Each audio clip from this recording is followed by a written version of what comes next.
આકાશવાણી ભુજ પ્રસ્તુત છે અખબારોની હેડલાઇન્સનો કાર્યક્રમ હેવર હેવર.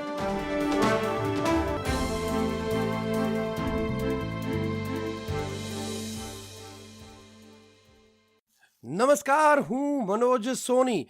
કચ્છ મિત્રની આજની હેડલાઇન છે કે સંસદમાં બંધારણ પર આર પાર. સંસદમાં પ્રથમ ભાષણમાં પ્રિયંકાનો પ્રહાર. સંવિધાન સંઘનું વિધાન નથી. લોકસભામાં ચર્ચાનો પ્રારંભ કરતા રાજનાથસિંહે કહ્યું, જન આકાંક્ષાઓનું પ્રતિબિંબ. કચ્છ મિત્રના અંદરના પાને સમાચાર છે કે નિયમો સાચા, પણ લોક પ્રશ્નો ઉકેલવા રસ્તો કાઢવો જરૂરી. ભુજના અટકેલા પ્રશ્નો જેવા કે કૃષ્ણાજી પુલ, ગટર લાઇનને રેલવે ક્રોસિંગ નડતર ઉકેલવા ધારાસભ્યનું સ્થળ નિરીક્ષણ.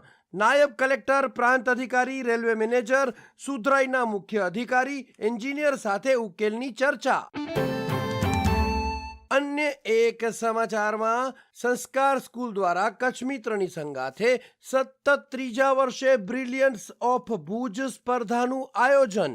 28મી ડિસેમ્બરે યોજાનારી 8 અલગ અલગ બૌદ્ધિક સ્પર્ધામાં ભાગ લેવા ભુજ તાલુકાની તમામ શાળાને ઈજન.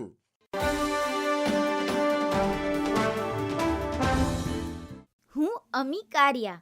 સંદેશના અંદરના પાને આજની હેડલાઇન છે, અબડાસા તાલુકાના ધરતીપુત્રોએ વાલની ખેતીમાં હાથ અજમાવ્યો. કોઠારા, જખૌ, બીટા, કનકપર, રામપર સહિતના વિસ્તારોમાં વાલનું વાવેતર. અન્ય એક હેડલાઇન છે, કચ્છ યુનિવર્સિટીમાં નોન ટીચિંગ ભરતી પ્રક્રિયા સામે ગંભીર સવાલો ઉઠ્યા. સમિતિ રચના કે સિલેબસની મંજૂરી સહિતની અનદેખી કરાયાની ફરિયાદ. અન્ય એક સમાચાર છે, ભુજની સરકારી લાઇબ્રેરીમાં પ્રાથમિક સુવિધાઓ માટે તરસતા વિદ્યાર્થીઓ. પીવાના પાણી સહિતની સુવિધાઓ માટે અનેક વારની રજૂઆતો, છતાં પરિણામ શૂન્ય. સંદેશના અંદરના પાને અન્ય એક હેડલાઇન છે, વડાપ્રધાને મહાકુંભ પૂર્વે પ્રયાગરાજમાં ₹5,500 કરોડના કુલ 167 પ્રોજેક્ટનું લોકાર્પણ કર્યું. આ મહાકુંભ એકતાનો મહાયજ્ઞ. તમામ પ્રકારના ભેદભાવની આહુતિ અપાશે.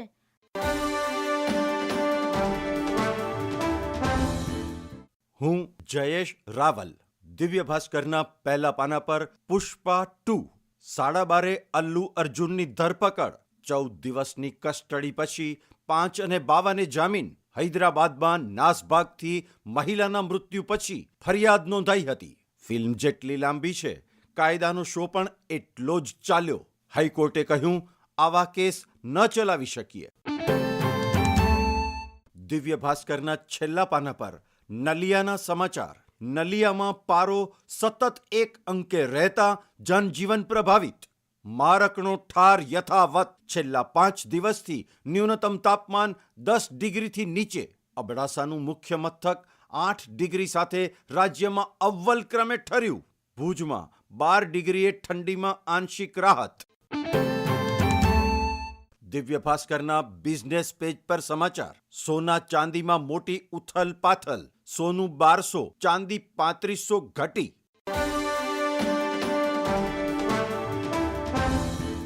હું હર્ષા ઠક્કર. ગુજરાત સમાચારની કચ્છ આવૃત્તિમાં સમાચાર છે, વર્ષ 1994માં ટ્રેન બંધ થયા બાદ અંતે પ્રથમ માલગાડી પહોંચી. નલિયામાં 30 વર્ષ બાદ આખરે ટ્રેનનું પુનરાગમન. હવે પેસેન્જર ટ્રેનના અણસાર. અન્ય સમાચારોમાં, સરકારને મોડેથી સમજાયું કે પ્લાસ્ટિક હાનિ કરતા. સચિવાલયમાં હવે પ્લાસ્ટિકની જગ્યાએ કાચની બોટલમાં પાણી અપાશે. અંદરના પાને સમાચાર છે, ભુજમાં 16.70 લાખની ચાંદીની ચોરીના કેસમાં આરોપીઓ 2 દિવસના રિમાન્ડ પર. આરોપીઓ જે દુકાનમાં કામ કરતા હતા ત્યાંથી જ 16.70 લાખની કાચી ચાંદી ચોરી હતી.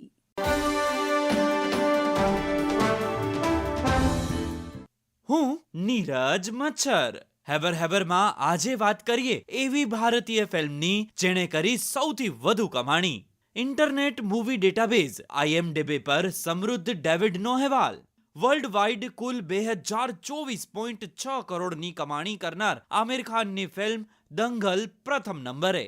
બીજા નંબર પર પ્રભાસની ફિલ્મ બાહુબલી 2 ધ કન્ક્લુઝન જેણે વર્લ્ડ વાઇડ 1742.3 કરોડની કમાણી કરી. 1250.9 કરોડ સાથે જુનિયર એનટીઆરની ફિલ્મ RRR. 1176.5 કરોડની કમાણી સાથે પ્રશાંત નીલ દિગ્દર્શિત ફિલ્મ KGF ચેપ્ટર 2. 1157.5 કરોડ સાથે શાહરૂખ ખાનની ફિલ્મ જવાન 5મા નંબરે અને 1042.2 કરોડ સાથે ફિલ્મ પઠાણ, 1019.8 કરોડ સાથે ફિલ્મ કલ્કી અને 929.1 કરોડ કમાણી કરનાર રણવીર કપૂરની ફિલ્મ એનિમલ.